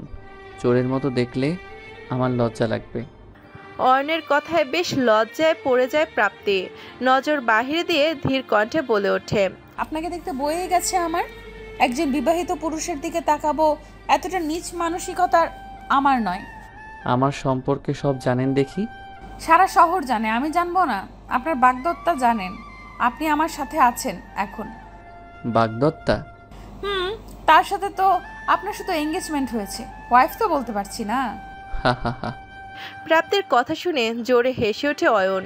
অয়নকে হাসতে দেখে প্রাপ্তি খানিকটা অপদস্থ হয়ে পড়ে, তাই জিজ্ঞেস করে, আপনি হাসছেন যে?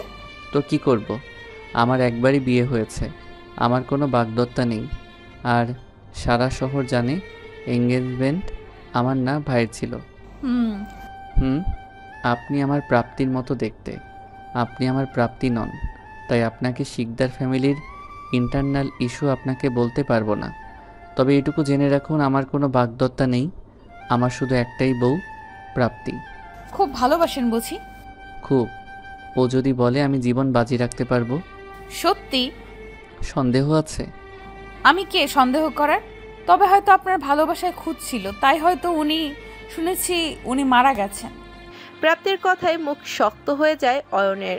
গম্ভীর এবং রাগী কণ্ঠে বলে, আমার প্রাপ্তি মারা যায়নি, রেগে আছে শুধু। যেদিন আমি ওর রাগ ভাঙাতে পারবো, ও আবার আমার কাছে চলে আসবে। প্রাপ্তি আর কোনো কথা বলে না। অয়নের রাগ সম্পর্কে তার ধারণা রয়েছে, কিন্তু অয়ন কি সত্যি তাকে এতটাই ভালোবাসে? যদি ভালোবাসতো তবে কি তাকে এত ছলনার মাঝে রাখতো? একবার তাকে খোঁজার চেষ্টা করতো না? তার বর্তমানে অন্য একটি মেয়ের সাথে ঘনিষ্ঠতায় জড়াতো? যদিও তার এঙ্গেজমেন্ট হয়নি, কিন্তু এগুলো তো এড়ানো যায় না। এসব ভাবতে ভাবতে কখন ঘুমিয়ে পড়ে তার হুঁশ থাকে না প্রাপ্তির। রাত 9টা। মাঝ রাস্তায় দাঁড়িয়ে রয়েছে প্রাপ্তি এবং অয়ন। কাজ শেষে ঢাকার পথে রওনা দেয় তারা, কিন্তু মাঝ রাস্তায় গাড়ি নষ্ট হয়ে যায় অয়নের। একে তো রাত, উপর থেকে নাস্তায় তেমন ট্রান্সপোর্টে নেয়নি যাতে তারা ঢাকায় যেতে পারে। উপায়ন্ত না দেখে অয়ন প্রাপ্তিকে বলে, আমার ভিলা পাশেই আছে, বেশি না 20 মিনিটের রাস্তা। তোমার আপত্তি না থাকলে আমরা সেখানে থাকতে পারি। আপনার মাথা ঠিক আছে? আমি বাসায় যাব ব্যাস। কিভাবে যাবা? না, তুমি আমাকে বলো কিভাবে যাবা। ওয়ে থাকলে আমি নিজে তোমাকে নিয়ে যেতাম, কিন্তু উপায় কোথায়? আর কোনো ওয়ে নেই? না, এত রাত আমি মেকানিক পাবো না। কাল সকাল অবধি এখানে থাকার থেকে ভিলায় আরামসে থাকাটা অনেক বেশি ভালো বলে আমার মনে হয়। আর বৃষ্টি আরম্ভ হবে এক্ষুনি। তুমি থাকতে চাইলে আমার সমস্যা নেই, তবে আমি এখানে রাত কাটাবো না। ঠিক আছে চলুন। অয়ন মুচকি এসে রাস্তায় হাঁটা শুরু করলো। প্রাপ্তিও পিছু পিছু ধীরে পায়ে হাঁটতে লাগলো। ভিলায় পৌঁছাতে পৌঁছাতে বৃষ্টি শুরু হয়েছে। গগন বিদারী আওয়াজে মেঘ ডাকছে। ভিলায় যেয়ে প্রাপ্তিকে একটি রুম দেখিয়ে দেয় অয়ন। ফ্রেশ হয়ে বারান্দায় দাঁড়ায় প্রাপ্তি। বৃষ্টির ছিটা প্রাপ্তির মুখ ভিজিয়ে দিচ্ছে। আজ প্রাপ্তির মাঝেও উন্মাদনার ছোঁয়া লেগেছে। খুব ইচ্ছে হচ্ছে বৃষ্টিকে আলিঙ্গন করতে। ঠান্ডা বাতাসে আরও উন্মাদনার সৃষ্টি করছে। আজ ভিজতে ইচ্ছে করছে প্রাপ্তির। মন উজাড় করে বৃষ্টির কাছে নিজের সঁপে দিতে ইচ্ছে করছে। তাই আর নিজেকে না আটকে ছাদের দিকে রওনা দেয় সে। বেশ কিছুক্ষণ ভেজার পর এক জোড়া উষ্ণ হাত তাকে পেছন থেকে আলিঙ্গন করে। শীতল শরীরে উষ্ণ হাতটি যেন ভালোবাসার উষ্ণতা প্রাপ্তির প্রতিটা লোমকূশে পৌঁছে দিচ্ছে। পেছন ফিরতেই দেখে নেশাগ্রস্ত চোখে অয়ন তাকে দেখছে। অয়নের কাছে প্রাপ্তিকে কোনো অপসরার চেয়ে কম লাগছে না। ভেজা ঠোঁট জোড়া ছুঁয়ে দেওয়ার অদম্য ইচ্ছে তাকে মাতাল করছে। মাঝে মাঝে পুরুষের পক্ষে নিজেকে আটকেও রাখা যা বড্ড কঠিন। নিজেকে সামলানোর ব্যর্থ চেষ্টায় অয়ন হার মেনে যায়। প্রাপ্তিও যেন একটা ঘোরের মাঝে আছে। আজ বৃষ্টি যেন মাতাল করে তুলেছে দুইটি হৃদয়কে। অয়ন প্রাপ্তির নিজের খুব কাছে নিয়ে আসে। শুধু দুজনের হৃৎপিণ্ডের ধুকপুকানি আর প্রকৃতির মাতাল শব্দ শোনা যাচ্ছে। অয়ন প্রাপ্তির কাছে আসতেই জোরে আকাশে ডেকে ওঠে। প্রাপ্তিও ভয়ে অয়নকে জড়িয়ে ধরে। আকাশের গর্জনে প্রাপ্তি বরাবরই ভয় পায়। বজ্রপাতের শব্দ যত বাড়ছে ততই ভয়ে আয়নের বুকে সিটিয়ে আছে সে। অয়ন মুচকি হেসে আরও নিবিড়ভাবে জড়িয়ে ধরেছে প্রাপ্তিকে, যেন ছেড়ে দিলেই পালিয়ে যাবে। আজ 4 মাস পর তার খালি হৃদয় পূর্ণতা পেয়েছে। কিছু সময় পর প্রাপ্তির হুঁশ ফিরে। এতক্ষণ ঘোরের বসে কি করছিল সে? সম্মিত ফিরল অয়নকে ধাক্কা মেরে চলে যেতে নিল। অয়ন হাত টেনে নিজের কাছে নিয়ে আসে তাকে, কানে মুখ লাগিয়ে বলে, নেশা ধরিয়ে পালিয়ে যাচ্ছ? আমি ইচ্ছে করে করিনি, ছাড়ুন। ছেড়ে দিলেই তো পালিয়ে যাও।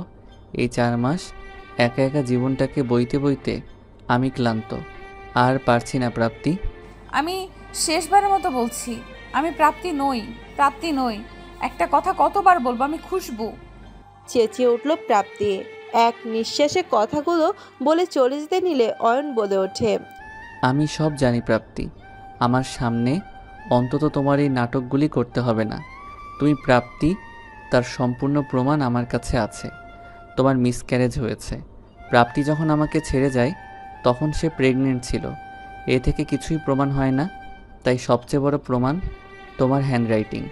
না হয় তুমি প্রাপ্তির মতো দেখতে, তোমার সাথে ওর হ্যান্ডরাইটিংও মিলে যাবে। তাই অহেতুক চেষ্টা করো না। আর এ বাড়িতে তুমি প্রথম এসেছো। তুমি এ বাড়ির প্রতিটা জিনিস এত ভালো করে কি করে চেনো? কারণ এই বাড়ির সব কিছু আমার প্রাপ্তির গোছানো, মানে তোমার গোছানো। প্রাপ্তি, আমার দোষটা কোথায়? আমি জানি না।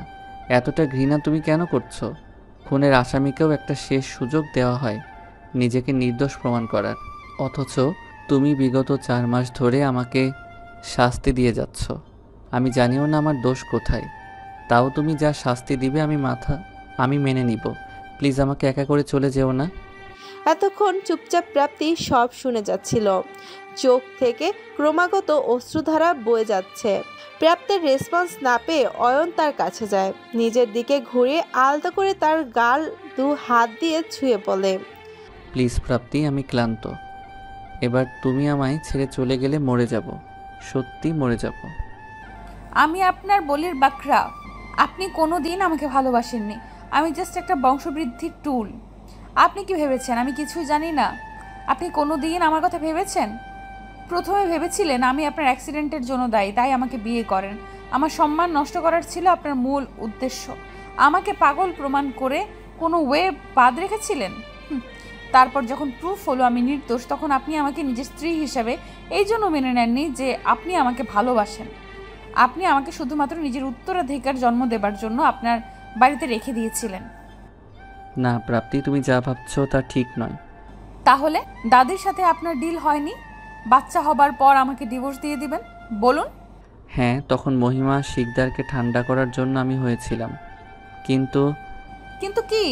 কোথায় ছিলেন আপনি যখন আমি আইসিইউতে 15 দিন পড়েছিলাম?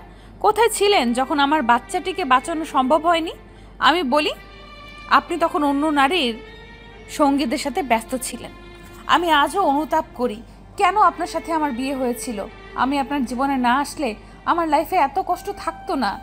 আমি আপনার মুখও দেখতে চাই না। বেশ, তোমার ইচ্ছে যেন পূরণ হয়। আমি তোমার সামনে কোনোদিন আসবো না। তবে একটা কথা জেনে রেখো, এই অয়ন শিকদারের জীবনে শুধু একজন নারী এসেছিল, সে হলো কেবল তুমি। প্রাপ্তি ব্যতীত কোনো নারী আমার জীবনে আসে না। আর শিকদার পরিবারের সম্পত্তিতে আমার কোনোদিন কোনো অধিকার ছিলই না। আমি সব কিছু ছেড়ে দিয়েছি শুধু তোমার জন্য। জানি তোমার বিশ্বাস হবে না, তবুও বলছি, আমি তোমাকে কোনোদিন ঠকাইনি। আমি শুধু তোমাকেই ভালোবেসে এসেছি। যাক, আমার মুখ যেন উপরওয়ালা তোমাকে কোনোদিন না দেখায়, এই কামনাই করি। যদি দেখো, সেটা যেন আমার মরা মুখ হয়। বলেই অয়ন সেখান থেকে বেরিয়ে যায়। প্রাপ্তির কান এখনো বাজছে। অয়নের বলা প্রতিটা কথা যেন কলিজাতে লাগছে, যেন কেউ ভোঁতা ছুরি দিয়ে ক্রমাগত আঘাত করে রক্তক্ষরণ করছে। রাগের বশে যা নয় তাই সে বলে তো দিয়েছে, না জানি ভাগ্য তাদের কোন নতুন মোড়ে এসে দাঁড় করাবে। সকাল 6টা। রাতের মেঘ কেটে ভোরের মিষ্টি সকাল প্রকৃতিকে নতুন রূপে সাজিয়েছে, কিন্তু মেঘের ঘনঘটা প্রাপ্তির জীবনে এখনও ছেয়ে আছে। সারা রাত চোখের দুপাতা এক করতে পারেনি। সত্যি কি সে অয়নকে ভুল বুঝেছে? বারবার অতীতকে মনে করে নোনা জল গাল বেয়ে পড়ছিল। মনটা যে বড্ড বেহায়া, কিছুতেই স্থির হচ্ছে না। কাল রাতের পর থেকে অয়ন একবারও তার সামনে আসেনি। হয়তো তাদের সম্পর্কের ইতি এখানেই, এটাই তো চেয়েছিল প্রাপ্তি। তবে আজ কেন মনটা খালি খালি লাগছে? কেন বেহায়ের মতো অয়নকে আপন করে নিতে ইচ্ছে করছে? সকাল 9টা। স্থান চিটাগাং। আজই ঢাকার পথে রওনা দেবে আবরার। দাদের সম্মুখীন তার হতে হবে। আব্রাহামের রিপোর্ট চলে এসেছে। হার্টের ছোট্ট ব্লক ধরা পড়েছে। ডক্টর সিদ্দিক মেডিসিন দিয়েছেন। যখন 7-8 বছর হবে তখন যদি ব্লকটা থাকে তবে বাহিরে নিয়ে ছোট্ট একটা অপারেশন করতে হবে। বাবা হিসেবে ছেলের কোনো অযত্ন সে হতে দিবে না। তাই আজই ঢাকা নিয়ে যাবে রাইসা আর আব্রাহামকে। রাইসা যদিও আপত্তি করেছিল, কিন্তু কোনো কথাতেই রাজি হয়নি আবরার। রাইসার সাথে তার মনের দূরত্ব এখনও তেমনই আছে, ক্ষতটা অনেক বেশি, তাই হয়তো দেরি হবে সেটা পূরণে। ঢাকা যেয়ে প্রথম কাজ নিশির সাথে বিয়েটা ভেঙে দেওয়া আর রাইসাকে তার যোগ্য স্থান দেওয়া। মেয়েটাকে আর কোনো অসম্মান সহ করতে দিবে না আবরার। রাইসার ডাকে হুঁশ ফিরে আবরারের। কি ভাবছিস? কিছু না, পার্কিং শেষ। আবারও ভেবে দেখ আবরার। আমার মনে হচ্ছে আমাদের ঢাকা নিয়ে যাওয়ার হয়তো ভালো ডিসিশন নয়। নিজের পরিবারকে নিজের কাছে নিয়ে যাওয়াটা আমার মনে হয় না অন্যায়। আর কাল রাতে আমি জানিয়ে দিয়েছি আমি তোদের ছাড়া ঢাকা ফিরছি না। কিন্তু চুপ, আর যেন একটা কথা আমি না শুনি। রাইসার কাছে এসে 2 হাত দিয়ে তার গালকে আলতো ছুঁয়ে কপালে উষ্ণ ছোঁয়া দেয় আবরার। তারপর বলে, ভালোবাসি তোকে, এই শেষবার বিশ্বাস করে দেখ, তোদের নিরাশ করব না, আই অ্যাম প্রমিস। হয়তো তোদের বিলাসিতা দিতে পারবো না, কিন্তু তোদের কোনো কিছুর কমতি হতে দিব না, শুধু তুই আমার পাশে থাকিস। সব সময় থাকবো। আমি জানি তুই ঠিক একজন আদর্শ বাবা হয়ে উঠবি। আমি শুধু আদর্শ বাবা নয়, আদর্শ স্বামীও হতে চাই। জানি তোর ক্ষত হৃদয়টাই আবার জায়গা করে নিতে সময় লাগবে, কিন্তু আমি হার মানছি না। আমাকে এই শেষ সুযোগটা দিবি রাইসা? ভেবে বলিস? এইবার কিন্তু আমি কোনো ছাড় দিব না। এই রাইসা কিন্তু অনেক গভীর, তলিয়ে যেতে পারিস। সব চলবে, শুধু তোর মাঝে নিজেকে হারাতেও রাজি আমি। রাইসা মুচকি হেসে আবরারকে জড়িয়ে ধরে। আবরারও পরম আদরে তাকে শক্ত করে জড়িয়ে ধরে, যতটা শক্ত করে ধরলে একে অপরের সাথে মিশে যেতে পারে। সকাল 11টা। প্রাপ্তি ফ্রেশ হয়ে নিচে নেমে আসে, কিন্তু অয়নকে কোথাও পায় না। কাজের লোকদেরও জিজ্ঞেস করলে তারা কিছু বলতে পারে না। কিছুক্ষণ পর অচেনা নাম্বার থেকে প্রাপ্তির ফোন আসে। ফোন ধরতেই গলাটা বেশ পরিচিত লাগে। হ্যালো, প্রাপ্তি ম্যাডাম? রিয়াদ? জি ম্যাম, ওনার স্যারের ফোনটা অফ পাচ্ছি সকাল থেকে। আপনি কি জানেন উনি কোথায়? আমি কিছুতেই ওনার সাথে যোগাযোগ করতে পারছি না। ম্যাম, আপনি কি জানেন উনি কোথায় আছেন? না, আমি জানি না। উনি কি বাসায় যাননি? না ম্যাম, উনি বাসায় যাননি, আর ওনার সাথে যোগাযোগও করতে পারছি না। রিয়াদ, আপনি কি আমার সাথে দেখা করতে পারবেন? জি, কেন বলুন তো ম্যাম? কিছু কথা আছে আপনার সাথে, আপনি ফ্রি হলে আমাকে জানিয়েন। রাখছি। জি ম্যাম। ফোনটা রাখার পর থেকে মাথায় হাত দিয়ে বসে পড়ল প্রাপ্তি। মাথা যেন বন্ধ বন্ধ লাগছে। কাজের লোকেরা জানিয়েছে কাল রাতে বাড়ি থেকে বের হয়েছে সে। কোথায় গেছে, কি করছে সেটা রিয়াদ যদি না জানে তাহলে আর কারো পক্ষে জানা সম্ভব নয়। না চাইতেও বিষয়টা ভাবিয়ে তুলেছে প্রাপ্তিকে। অয়নের সব থেকে খারাপ দিক ও রাগ। রাগের বসে উল্টোপাল্টা কিছু করে ফেলেনি তো? উফ, আর ভাবতে পারছে না প্রাপ্তি। ভিলার ড্রাইভার প্রাপ্তিকে গাড়িতে করে অফিসে পৌঁছে দেয়। বিকাল 5টা। ক্যাফেতে মুখোমুখি বসা রিয়াদ এবং প্রাপ্তি। এখনও অবধি অয়নের কোনো খোঁজ পায়নি সে। না চাইতেও খারাপ চিন্তা ঘিরে রেখেছে প্রাপ্তিকে। রিয়াদ এবং স্বামী দুজন এমন মানুষ যারা অয়নের সকল গোপন তথ্য জানে। অয়নের লাভ লাইফ, বিজনেস লাইফ, সব কিছু। মনের সাথে যুদ্ধ করে আজ ক্লান্ত প্রাপ্তি। তাই রিয়াদের কাছেই সকল প্রশ্নের উত্তর সে খুঁজে পাবে। ম্যাম, আপনি আমাকে এখানে কেন রেখেছেন? অয়নের সাথে আমার বিয়ের সত্যতা জানতে। কেন? অয়ন আমাকে বিয়ে করেছিল, আপনি ছাড়া কেউ আমাকে উত্তর দিতে পারবে না। স্যার আপনাকে বিয়ে করছিল, তার পেছনে সেই মুহূর্তে একটা কারণ ছিল, তা হচ্ছে প্রতিশোধ। আপনার নামে ফেক অ্যাকাউন্টের কারণে উনি ভেবেছিল, আবার স্যারের অ্যাক্সিডেন্ট, কোথাও না কোথাও আপনারও দোষ ছিল। আর আপনাকে একটা ঘোলকদাদার ভেতরে রাখার কারণ দুটি ছিল, একটি দাদিজান, দ্বিতীয়টি ওই প্রতিশোধ। ধীরে ধীরে স্যার আপনার প্রতি দুর্বল হতে থাকেন। তারপর জানতে পারেন আপনার সাথে আবরার সাহেবের কোনো সম্পর্ক কোনোদিনই ছিল না। আপনার চাচাতো বোন আপনার নামে ফেক আইডি চালাতো। ধীরে ধীরে দোয়াশাগুলি কেটে গেল। উনি সিদ্ধান্ত নেন এই সম্পর্কটাকে আবার জীবন্ত করার। উনি বড় ম্যাডামের সাথে অনেক ঝগড়াও করেছেন। এরপর বড় ম্যাডাম এক শর্তে রাজি হন, সেটা হলো খুব দ্রুত আপনি যাতে কনসিভ করেন। স্যার এটাও মেনে নিয়েছিলেন। তারপর আপনি যে রাতে স্যারকে ছেড়ে চলে যান, সেদিন স্যার আপনাকে সব খুলে বলতে চেয়েছিল এবং আপনাকে বিয়ের জন্য প্রপোজ করতে চেয়েছিলেন। সেই রাতে আমরা একটি লাশ পাই। আমরা তো ভেবে নিয়েছিলাম সেটি আপনার লাশ, আপনি মারা গেছেন, কিন্তু স্যার সেটা বিশ্বাস করেনি। স্যার যখন জানতে পারেন আপনি প্রেগনেন্ট ছিলেন, পাগল প্রায় হয়ে পড়েন। ঢাকা তন্ন তন্ন করে খুঁজছেন তিনি। আমরা তাকে বোঝাবার চেষ্টা করেও লাভ হয়নি। বড় ম্যাডাম বারবার স্যারকে বিয়ের জন্য জোর করতে লাগলেন। স্যারের লাইফে যাতে আপনার পরিবর্তে কেউ না আসে, তাই স্যার শিকদার বংশের সম্পত্তির ভাগও ছেড়ে দিয়েছেন। এই 4 মাস স্যার কীভাবে জীবন কাটিয়েছেন তা কেবল আমরা জানি। যদি তার জীবনে কোথাও কোনো নারী প্রবেশ থাকে, সেটা শুধু রাইসা ম্যামের ছিল। রাইসা ম্যাম এবং তার বাচ্চাটিকে দেখাশোনার দায়িত্ব স্বেচ্ছায় নিয়েছিলেন বলেই রাইসা ম্যামের সাথে তার কথা বা দেখা হতো। আমার মনে হয় ম্যাম, আপনার যা জানার ছিল আমি তার উত্তর ঠিকমতো দিয়েছি। অয়ন এখন কোথায় আছে বলতে পারবে? কথাগুলো আটকে যাচ্ছে প্রাপ্তির, না চাইতেও চোখ বারবার ভিজে যাচ্ছে। হ্যাঁ, সে ভুল করেছে, খুব বড় ভুল করেছে।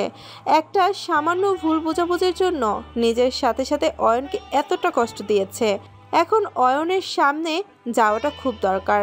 এক সময় অয়ন কোথায় আছে তা একমাত্র রিয়াদ জানে। রিয়াদে উত্তরে বলে, না ম্যাম, উনি কোথায় আছে সেটা আমি আপনাকে জানাতে পারবো না, তবে উনি বেঁচে আছেন, তাই ওনাকে নিয়ে হয়তো চিন্তা করবেন না। প্লিজ রিয়াদ, আমার ওনার সাথে দেখা হওয়াটা খুব জরুরি। আপনি ছাড়া কেউ আমাকে ওনার খোঁজ দিতে পারবে না। আমি নিজের ভুলে 4টা মাস দেরি করে ফেলেছি, আর দেরি করলে অয়ন আমার থেকে আরও দূরে চলে যাবেন, যা আমি মেনে নিতে পারবো না। প্লিজ রিয়াদ, আমাকে ওনার সাথে দেখা করানোর একটা ব্যবস্থা করে দিন। বেশ ম্যাম, তবে চলুন। অপরদিকে মুখোমুখি বসা মহিমা শিকদার এবং আবরার। রাগে গা রিরি করছে মহিমা শিকদারের, কিন্তু নাতি তার সিদ্ধান্তে অনড়। রাইসাকে সে বিয়ে করবে। অনেক বোঝানোর সত্ত্বেও সে রাজি নয়। আবরার, আমার আগেও যা সিদ্ধান্ত ছিল এখনো তাই। তুমি যদি এই মেয়েকে বিয়ে করতে চাও তবে আমার ঘরে তোমার কোনো জায়গা হবে না। তবে তাই হবে। রাইসা, ওনাকে বুঝিয়ে লাভ নেই, এই বাড়িতে আমাদের কোনো জায়গা হবে না। আরেকটা কথা দাদিজান, আপনার সম্পত্তি কিংবা আপনার কোম্পানি ছাড়া আমি দিব্যি চলতে পারবো, কিন্তু আমি কিংবা অনয় ছাড়া শিকদার কোম্পানি কি হাল হবে তা হয়তো আপনি কল্পনাও করতে পারছেন না। আবরার এক মুহূর্ত দেরি না করে রাইসাকে নিয়ে শিকদার ভিলা থেকে বেরিয়ে পড়ে। আগে থেকে এটা তার জানা ছিল, বিধায় অয়নের সাহায্যে আগেই একটা নতুন কোম্পানি স্টার্ট করে আবরার। এখন বেশ ভালো পজিশনে নিয়ে গিয়েছে সে কোম্পানিটাকে। তাই মহিমা বেগমের হুমকিতে তার কিছুই যায় আসছে না। রাইসা এবং আবরামকে নিয়ে উত্তরার একটি 2 বেডরুমের ফ্ল্যাটে উঠে আবরার। এই ফ্ল্যাটটা বিজনেস ক্যারিয়ারের প্রথমে কিনেছিল আবরার। ফ্ল্যাটটি তার নিজের নামে বিধায় এই ফ্ল্যাটটি মহিমা শিকদার কখনোই কিনে নিতে পারবে না। আব্রাহামকে শুয়ে দিয়ে বারান্দা যায় রাইসা। আবরার তখনও নিকোটিনের ধোঁয়ায় নিজের চিন্তাগুলোকে উড়াতে ব্যস্ত। আবরারের দিকে নিপুণ দৃষ্টিতে তাকিয়ে আছে রাইসা। আবরারের দৃষ্টি তখনও বাইরের দিকে। হালকা কেশে বলে ওঠে, সিগারেট খাওয়া কিন্তু আমার পছন্দ না, আর আবরামের জন্য সিগারেট খাওয়াটা উচিত হবে না। আবরার মুচকি হেসে সিগারেটটা বাইরে ফেলে দেয়। রাইসাকে পেছন থেকে জড়িয়ে ধরে, তার কাঁধে থুতনি রেখে বলে সে, আজ থেকে নো সিগারেট। তবে নিকোটিনে নেশা যে বড় খারাপ, সহজে কাটানো যায় না। একটা নেশার বদলে এখন তো অন্য একটা নেশা করতে হবে। অন্য নেশা বলতে? রাইসাকে নিজের দিকে ঘুরিয়ে কপালে আলতো করে উষ্ণ ছোঁয়া দিয়ে বলে, তুই জলজান্ত নেশার তরি থাকতে এই নিকোটিনের নেশা আমাকে ছুতে পারবে না। আচ্ছা, কাল সকালে কাজী অফিসে যাব, অনয়কে জানিয়ে দিয়েছি, ওরাই সাক্ষী হিসাবে থাকবে। তাড়াহুড়ো করছিস না? অনেক দেরি হয়ে গেছে, আর দেরি করব না। বড্ড খিদে পেয়েছে, কি আনতে হবে বল, নিয়ে আসছি। তুই যাবি বাজারে? আর কেউ আছে? আচ্ছা, লিস্ট দিচ্ছে। বলেই রাইসা ভেতরে চলে গেল। আবরারের মনটা মুহূর্তেই ভালো হয়ে গেছে। আজ সত্যি নিজেকে পূর্ণ লাগছে। অবশেষে তার পরিবার পূর্ণতা পেল। রাত 9টা। অয়নের নিজস্ব গোপন আস্তানার সামনে এসে নামিয়ে দিয়েছে প্রাপ্তিকে রিয়াদ। অয়নের যখন খুব মন খারাপ লাগে তখন এখানে আসে সে। এই আস্তানার খোঁজ কেবল 3 জন জানে, আবরার, স্বামী এবং রিয়াদ। শহর থেকে দূর অনাথ আশ্রম, যেখান থেকে দত্তক নেওয়া হয়েছিল তাকে। জায়গাটি মনের খুব কাছের অয়নের। কাল ভিলা ছেড়ে এখানেই ছুটে এসেছে সে। ফোন অফ করে নিজেকে এক রুমে আটকে রেখেছিল। রিয়াদ ফোন না পেয়ে বাধ্য হয়ে এখানে চলে আসে। অনাথ আশ্রমের দায়িত্বে যিনি আছেন তার নাম শমশের। শমশের সাহেব অয়নকে ছোট থেকে দেখে এসেছে। রিয়াদ যখনই এখানে এসেছে তখনই তাকে রাতের সব কথা বলেন তিনি। তারপর দরজা ভেঙে রুমে ঢুকতে দেখে জ্বরের ঘোরে বেহুশ হয়ে পড়ে রয়েছে। প্রাপ্তি ধীর পায়ে ভেতরে আসলে শমশের সাহেবের সাথে তার দেখা হয়। শমশের সাহেব তাকে দেখেই বলে, তুমি প্রাপ্তি, তাই না? আপনি আমাকে চেনেন? অয়ন তোমার ছবি দেখিয়েছিল, সকাল থেকে ছেলেটার খুব জ্বর মা। জ্বরের ঘরে তোমার নাম ডেকে যাচ্ছি, এখন তুমি এসে গেছো, ওকে দেখে রেখো। আপনি চিন্তা করবেন না, কিচ্ছু হবে না। রুমে প্রবেশ করে অয়নকে ঘুমন্ত দেখে পাশে বসে প্রাপ্তি। মানুষটার মুখের দিকে তাকানো যাচ্ছে না, নিজেকে অপরাধী লাগছে। সেদিন কেন তার জন্য অপেক্ষা করেনি প্রাপ্তি? নিজের একটা ফুল আজকে তাদের দুজনকে এভাবে বিক্ষিপ্ত করে দিয়েছে। অয়নের পাশে বসে হাতটি ধরে সারা রাত সেভাবেই কাটিয়ে দেয় প্রাপ্তি। সকাল 7টা, সূর্যের আলো মুখে পড়তেই ঘুম ভাঙে অয়নের। মাথাটা এখনও ধরে আছে, জ্বর নেই কিন্তু দুর্বলতা কাটেনি। হাতটি ভার ভার লাগলো, পাশ ফিরে দেখে প্রাপ্তি হাতটি 2 হাত দিয়ে জড়িয়ে ধরে ওভাবেই ঘুমিয়ে আছে। প্রথমে স্বপ্ন মনে হচ্ছিল সবকিছু। প্রাপ্তির ঘুমন্ত মুখটা যেন তার সকল অসুখের ওষুধ। অজান্তেই হাতটি মুখের উপর ধরে থাকা চুলগুলো সরিয়ে দিল। মুখের ছোঁয়া পেতেই ঘুম ভেঙে যায় প্রাপ্তির। অয়নকে সজাগ দেখে প্রাপ্তি হন্তদন্ত হয়ে জিজ্ঞেস করে, কিছু লাগবে? তুমি এখানে? ঠিকানা কোথায় পেলে? রিয়া দিয়েছে। আপনার কিছু লাগবে? কেন এসেছো? আমার মুখ যাতে না দেখতে হয় তাই তো এখানে চলে এসেছি, তোমার থেকে দূরে। তাহলে আমি বলি কি, চলে যাও। আপনার জ্বর এখন নেই, তবে আপনি ফ্রেশ হয়ে যান, আমি খাবার নিয়ে আসছি। জ্বরে মরে যাব না, তোমার সেবার আমার প্রয়োজন নেই, চলে যাও। আবার মায়ায় বাঁধবে, আবার একা করে চলে যাবে। একাই তো থাকতে হবে, তবে এই মায়ার কি প্রয়োজন? বুঝে বলছেন তো? আমার একটা সামান্য ভুলে 4 মাস আমাদের জীবন থেকে চলে গেছে। বাকিটা জীবনও কি এইভাবে একাকিত্বের অন্ধকারে কাটাবো আমরা? মানছি ভুল হয়েছে, ভুল বুঝে আপনাকে অনেক কষ্ট দিয়েছি, কিন্তু বিশ্বাস করুন আমি ভালো নেই। আমার হৃদয়টা বড্ড ফাঁকা। এই বরফ শীতল জীবনে আমিও ভালোবাসার উষ্ণতা চাই, আর সেটা কেবল আপনিই দিতে পারবেন। ভালোবাসি আমি আপনাকে, জেদের বসে যে ভুল করেছি আবার সেটা করতে চাই না। প্লিজ ফিরিয়ে দেবেন না আমাকে। বলে শক্ত করে জড়িয়ে ধরল অয়নকে। প্রাপ্তির স্পর্শে শিরদাঁড়া দিয়ে শীতল পরশ বয়ে গেল। নিজেকে কঠিন করে রাখা আর যে সম্ভব নয় অয়নের পক্ষে, তাই না পেরে সেও শক্ত করে জড়িয়ে ধরল প্রাপ্তিকে। আর একা করে চলে যাবে না তো? না, মৃত্যু অবধি আপনার সাথে বাকিটা জীবন কাটিয়ে দেব, আপনার ছায়া হয়ে, আপনার শক্তি হয়ে। ভালোবাসি অয়ন, আমি আপনাকে ভালোবাসি। আমিও যে খুব ভালোবাসি, তোমাকে ছাড়া যে আমার চলবে না প্রাপ্তি, একদমই না। আজ তাদের ভালোবাসা যেন পূর্ণতা পেল। সকল ভুল বোঝাবুঝি মিটিয়ে ভালোবাসার উষ্ণতায় তাদের হৃদয় পরিপূর্ণ হলো। একই দিন অয়ন এবং প্রাপ্তি আর আবরার এবং রাইসা কাজী অফিসে আবার বিয়ে করলো। মহিমা বেগম শাস্তিস্বরূপ সারা জীবন একাকিত্ব মেনে নিল। আব্রাহামকে নিয়ে অয়ন, প্রাপ্তি, আবরার এবং রাইসা আবার নিজেদের মতো করে নিজেদের একটি সুখের আস্তানা সাজালো, যেখানে বাহিক ঝড় থাকলেও নিজেদের মাঝে কোনো দুঃখ ক্লেশের স্থান নেই। আজ আমি গল্পটা ইতি টানলাম। এতদিন ধৈর্য ধরে আমার সাথে থাকার জন্য ধন্যবাদ। কেমন লেগেছে এই গল্পটি জানাতে ভুলবেন না। আবারও ধন্যবাদ আপনাদের অজস্র ভালোবাসার জন্য।